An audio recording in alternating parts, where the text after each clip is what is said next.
सुप्रभात बच्चों, CR international school की ई कक्षा में आपका हार्दिक स्वागत है। बच्चों, हम आज स्पीति में बारिश जो पाठ है आपका 9वां पाठ है स्पीति में बारिश। ठीक है, इसके 2 पार्ट यानी कि आपके पास आ चुके हैं। अब ये तीसरा पार्ट है और तीसरे पार्ट में हम पढ़ रहे हैं स्पीति में बारिश का जो बाकी का पाठ बच गया था उसमें।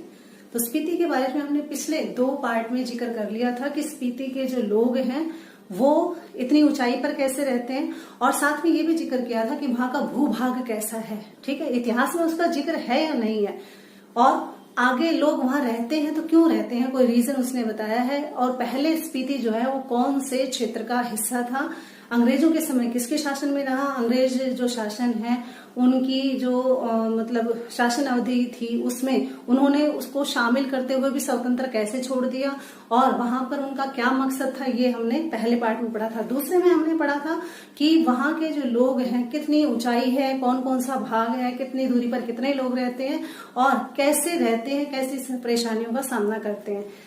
और अब तीसरे पार्ट में हम पढ़ रहे हैं कि स्पीति को जिस नाम से आप जानते हैं वो हिमालय नहीं है, कहते हैं हिमालय का तलवा है। तलवा का मतलब नीचे वाला भाग है, हिमालय की शुरुआत है, शिमला मनाली। ठीक है, ये जो आप देखते हैं ये स्पीति नहीं है, ये स्पीति का या हिमालय का निचला हिस्सा यानी यहाँ से हिमालय की शुरुआत कह सकते हैं। रोहतांग दर्रा के पार से हिमालय की शुरुआत होती है, ये तो सिर्फ यहाँ से शुरुआत कर सकते हैं। फिर लेखक कहता है कि हम स्पीति में जब गए हैं तो वहां पर कौन कौन सी फसलें होती हैं, कैसे वहां के लोग आवागमन से कटे रहते हैं, वहां पर बसंत ऋतु आती भी है या नहीं आती है और आती भी है तो कितने महीने और कितने दिन रुकती है। वहां पर लोग जो है वो पहाड़ियां हैं, उन पहाड़ियों के नाम भी उनके मंत्रों के आधार पर, बौद्ध मंत्र को वो मानते हैं तो बौद्ध मंत्र के नाम एक मेन मंत्र यहाँ पर बताया हुआ है, उस मंत्र को जप कर वो सारी जो घाटी है वो उसी से गूंजती है। अब लेखक निवेदन ये करता है युवा पीढ़ी से, अगर आप में उत्साह है, आप में उमंग है, जोश है, खुद पर अहंकार है तो कहते हैं आपका अहंकार तोड़ने के लिए स्पीति आपका स्वागत करती है, तो वहां पहुंचना चाहिए और उनके अहंकार को, उनकी चोटियां जो ऊंचाइयां हैं चोटियों की, उनके अहंकार को तोड़कर आप देखिए वहां पर आवागमन बढ़े ताकि वहां की आबादी थोड़ी सी बढ़ सके। इसके साथ ही लेखक ये भी बताता है कि हम एक बार जब स्पीति में गए तो वहां पर बहुत सालों के बाद बारिश हुई और उस बारिश में उन्होंने कैसा महसूस किया, ये सारा जिक्र हम इस पाठ में पढ़ेंगे। तो चलते हैं किताब पर, अब किताब से पढ़ेंगे। मध्य हिमालय की जो श्रेणियां स्पीति को घेरे हुए हैं उनमें से जो उत्तर में है उसे बारालाचा श्रेणियों का विस्तार कह सकते हैं। बारालाचा दर्रे की ऊंचाई का जो अनुमान है वो 16,221 फीट से लगाकर 16,500 फीट लगाया जा सकता है। इस पर्वत श्रेणी में 2 चोटियों की ऊंचाई 21,000 फीट से अधिक है। जैसे दक्षिण में जो श्रेणी है वह माने की श्रेणी कहलाती है। इसका क्या अर्थ है, कहीं यह बौद्ध के मंत्र माने मंत्र के नाम पर तो नहीं, और बौद्ध मंत्र का जो माने मंत्र है उसका जो प्रोनाउंसिएशन है वो इस तरह से है, ओ मणि पद्मे हूँ। इसका बीज मंत्र है, बीज का मतलब होता है बेटा मूल मंत्र है। इसका क्या महत्व हो सकता है, इसे संक्षेप में माने कहते हैं। कहीं इस श्रेणी का नाम इस माने के नाम से तो नहीं है, अगर नहीं है तो ऐसा करने जैसा, यानी नहीं भी है तो ऐसा करना चाहिए। यहाँ इन पहाड़ियों में माने का इतना जाप हुआ है, यानी माने मंत्र का इतना जाप हुआ है कि यह नाम उन श्रेणियों को दे डालना ही सहज है, यानी कि उन श्रेणियों को जो पर्वत हैं कहते हैं उनको माने की श्रेणियों के पर्वत ही कहना उचित रहेगा। इस तरह से लेखक ने बताया है। आगे लेखक कहता है कि इंपीरियल गैजेटियर के माने श्रेणी की ऊंचाई 21,646 फीट बताई गई है और ये श्रेणी इस श्रेणी की किसी चोटी की ऊंचाई होगी, किसी या चोटी की ऊंचाई हो सकती है। पूरी श्रेणी की ऊंचाई तो एक नहीं हो सकती, इसमें से जो छोटी छोटी चोटियां हैं उनकी ऊंचाई 17,000 फीट से अधिक है और कई गांव समुद्र की सतह से 13,000 फीट ऊंचे पर बसे हुए हैं। ये 1 या 2 14,000 फीट ऊंचाई पर स्थित हैं या ऊंचाई पर बसे हुए हैं। ये मध्य हिमालय कह सकते हैं इसे। इसमें स्पीति स्थित है जिसके बीच में स्पीति बसी हुई है। मैं ऊंचाइयों के माप के चक्कर में नहीं हूँ। लेखक कहता है कि मैं ऊंचाइयों को नापना नहीं चाहता और न ही इनसे होड़ लगाने के पक्ष हूँ, न मैं उनकी होड़ करता हूँ।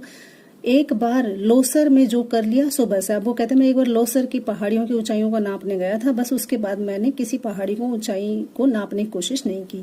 इन ऊंचाइयों से होड़ लगाना तो मौत है। कहते इन ऊंचाइयों की अगर हम होड़ करें, इतनी ऊंचाई पर जाना चाहें तो कहते मौत के बराबर है। हाँ, कभी कभी इनका मान मर्दन करना, कहते कभी कभी इनके मतलब मान मर्यादा को तोड़ना मर्द और औरत की शान है। यानी कि कुछ पुरुष और महिलाएं जो हैं इनकी ऊंचाइयों को नापने की कोशिश करते हैं, कहते ये उनकी शान हो सकती है। मैं सोचता हूं कि देश और दुनिया के मैदानों में और पहाड़ों में युवक युवतियां जो हैं वो आए, यानी मैदानी इलाकों से पहाड़ी इलाकों के जो युवक युवतियां हैं वो यहाँ पर आए, स्पीति में आए। अर्थात पहले तो वो स्वयं के अहंकार को गलाएं, यानी पहले जो उनके अंदर घमंड भरा पड़ा है पहले उसे नष्ट करें और फिर इन चोटियों के घमंड को तोड़ें। उस आनंद का अनुभव करें जो साहस और कुवैत से, कुवैत का मतलब होता है शक्ति, जो साहस और शक्ति से युवावस्था में ही प्राप्त हो सकता है। जो अनुभव, जो आनंद अहंकार का ही मामला नहीं है। कहते यहाँ अहंकार ही नहीं कह सकते हम, ये माने की चोटियां बूढ़े लांबाओं के जाप से उदास हो गई है। यानी बूढ़े लांबा यानी जो बौद्ध धर्म के जो मुनि हैं वो जाप कर करके बूढ़े हो गए, उनको कहा गया। कहते उनकी उदासी छा गई है यहाँ पर। युवक युवतियां किलोल करें, किलोल का मतलब यहाँ पर हंसी मजाक करें, ठीक है, घूमे फिरे तो ये हर्षित हो सकता है, अर्थात यहाँ पर खुशी हो सकती है। अभी तो इन पर स्पीति का अंतर्नादी जमा हुआ है, यानी वरना यहाँ पर तो सारा इलाका जो है वो स्पीति का जो दुखद बर्फ जमी हुई है, कहते वही जमी हुई है। वह इस युवा अट्टहास की गर्मी से, कहते जो युवाओं में जोश है, उमंग है, उसकी गर्मी से शायद ये पिघल जाए। यह एक युवा निमंत्रण कह सकते हैं। कहते हम इसे एक युवा निमंत्रण कहेंगे। लेखक कहते हैं यदि ऐसा है तो ये युवाओं के लिए एक निमंत्रण है, वो यहाँ आए। लाहुल की तरह स्पीति में भी 2 ही ऋतुएं होती हैं। कहीं मैंने 6 ऋतुओं के बारे में पढ़ा, यानी भारत जैसे इलाके में यहाँ पर हमारे यहाँ पर 6 ऋतुएं होती हैं। वह अभ्यास दोष के कारण ही है। कहते कभी कभी ऐसा होता है कि अभ्यास के कारण मैंने 6 ऋतु कह दिए होंगे, लेकिन यहाँ पर 2 ही ऋतुएं होती हैं। यहाँ जून में भी सितंबर तक की अल्पकालीन वसंत ऋतु है, यानी जून से सितंबर तक भी बसंत यानी फरवरी की तरह मौसम रहता है यहाँ पर। और शेष वर्ष शीत ऋतु ही होती है, यानी सारा दिन सर्दी ही, मतलब बाकी जो महीने होते हैं वो सर्दी में ही बीतते हैं। वसंत में जुलाई में, यानी वसंत में अगर आप जुलाई की औसत तापमान देखें तो यहाँ 15 डिग्री सेल्सियस होता है और सर्दी और जनवरी में ये 8 डिग्री रिकॉर्ड किया गया है। औसत से कुछ अंदाजा नहीं लगता, यानी कि मैं अंदाजा सिर्फ नहीं लगा सकता। बसंत में दिन तो गर्म होते हैं लेकिन रातें उतनी ठंडी होती हैं जितनी कि सर्दी में। तो सर्दी में क्या हाल होता होगा, इनकी कल्पना भी की जा सकती है, कहीं रहकर देखा जा सकता है। कहते हैं आप खुद यहाँ पर महसूस कर सकते हैं, कभी रह के देखें तो आपको पता चले। स्पीति में बसंत लाहौल से भी कम दिनों में होता है, यानी कि लाहौल में फिर भी कुछ दिन ज्यादा बसंत रहता है, लेकिन स्पीति में तो वो भी नहीं है। बसंत में भी यहाँ फूल नहीं खिलते, ना हरियाली आती है, ना किसी खुशबू फैलती है वहाँ। दिसंबर से घाटी में फिर से बर्फ पड़ने लगती है और अप्रैल मई तक रहती है। यहाँ ठंड भी लाहौल से ज्यादा पड़ती है स्पीति में। नाले नदी सब जम जाते हैं, तेज हवाएं चलती हैं। हाथ और मुंह जो खुले अंग हैं, यानी मान लो कपड़े फुल नहीं पहने, हाथ मुंह ढका नहीं, जो अंग खुले हुए हैं उसमें जो सर्दी है या बर्फ है, कहते हैं वो सूल की तरह चुभती है, जैसे सुई चुभ रही हो ऐसे चुभती है।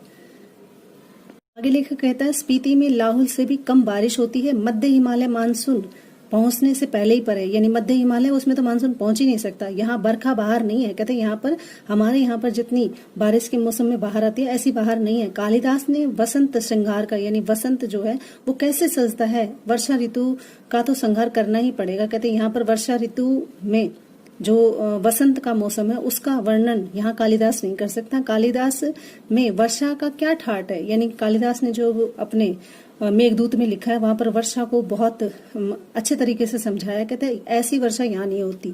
यहाँ वर्षा वर्णन इस प्रकार शुरू होता है। कहते हैं यहाँ पर जो वर्षा का वर्णन है वो इस तरह।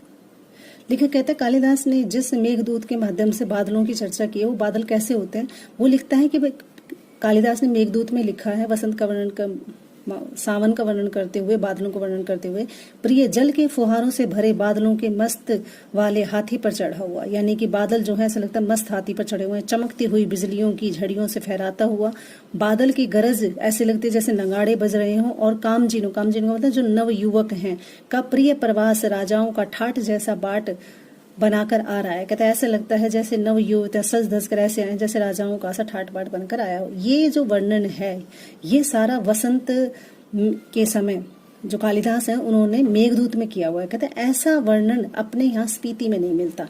यह पावस यहाँ नहीं पहुंचता। कहते ये जो वसंत ऋतु यहाँ नहीं पहुंचती। कालिदास की वर्षा की शोभा विंध्याचल में है। कहते कालिदास की जो शोभा है, शोभा बताई गई है, वर्षा की जो सुंदरता बताई गई, कहते वो विंध्याचल तक तो है। हिमालय की इन मध्य घाटियों में ये नहीं हो सकता। मैं नहीं जानता कि इसका लालित्य लाहौल स्पीति के नर नारी समझ भी पाए। लालित्य का मतलब यहाँ पर है लालच, यानी कि बसंत का जो लालच होता है, वर्षा ऋतु का जो सुहावना मौसम होता है, उसका लालच जो होता है, कहते हैं यहाँ के नर नारी यानी लाहौल और स्पीति के नर नारी नहीं समझ पाएंगे।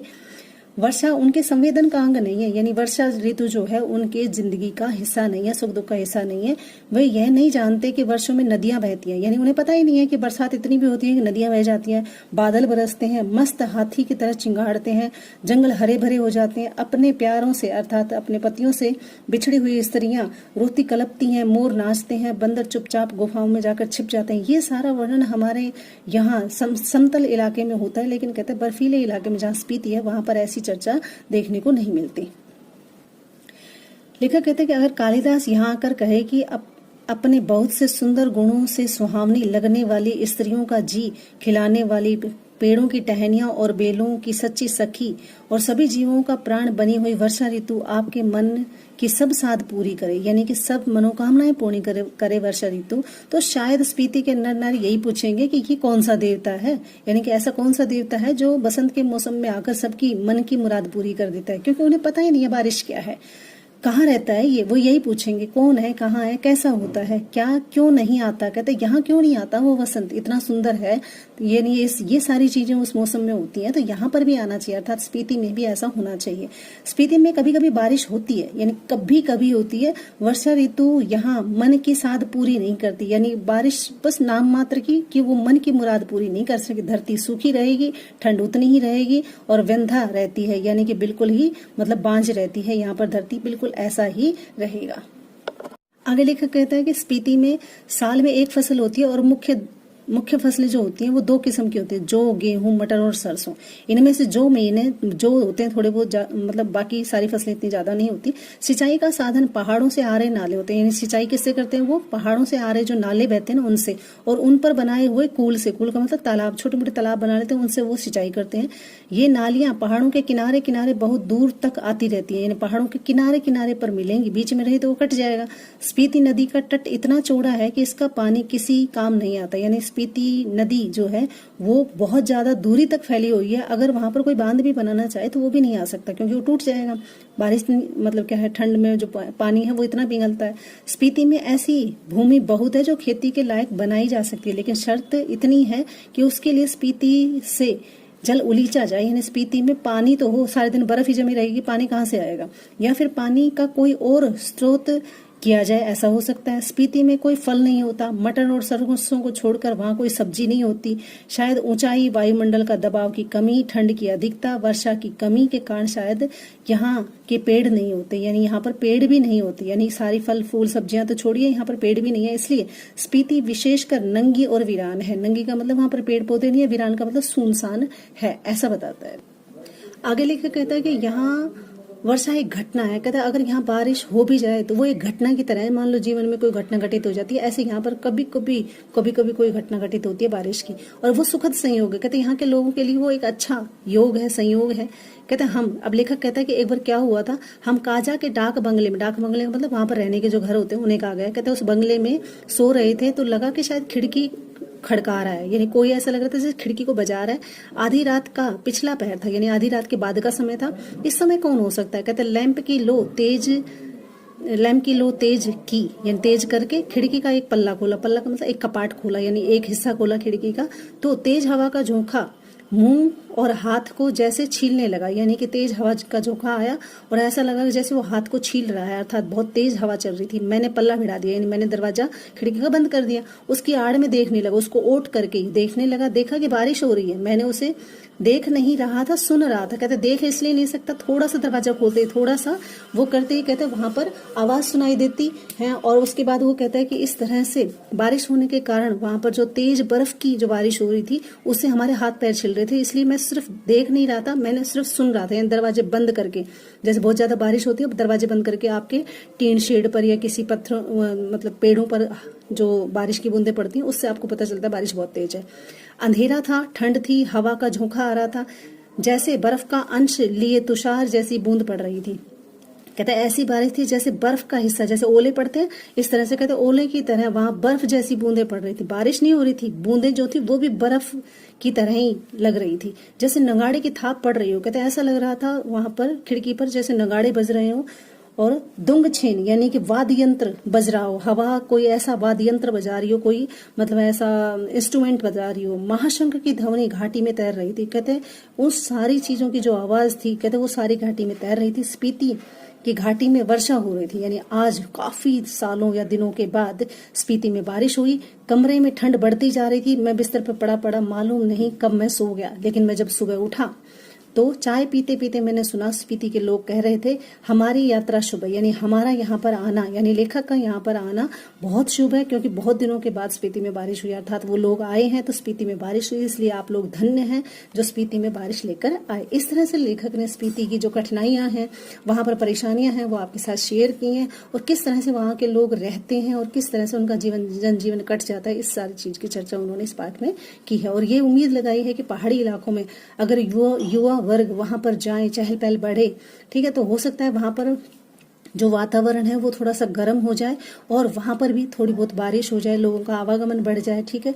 और वहां पर आवागमन बढ़ेगा तो टूरिस्ट बढ़ेगा, टूरिस्ट बढ़ने से वहां की रोजी रोटी होगी, वहां के लोग आना जाना शुरू हो जाएगा, और वहां के जो लोग हैं कहते हैं वो बूढ़े लांबाओं की तरह एक जगह स्थिर नहीं रहेंगे, दुनिया से कटे नहीं रहेंगे। तो ये पाठ यहीं पे खत्म होता है। अगली वीडियो में पढ़ेंगे हम अगला पाठ। तब तक के लिए आप इसे अच्छी तरह से पढ़ें, समझें और याद मतलब जो असाइनमेंट दिया उसे आप लिखते रहें। धन्यवाद।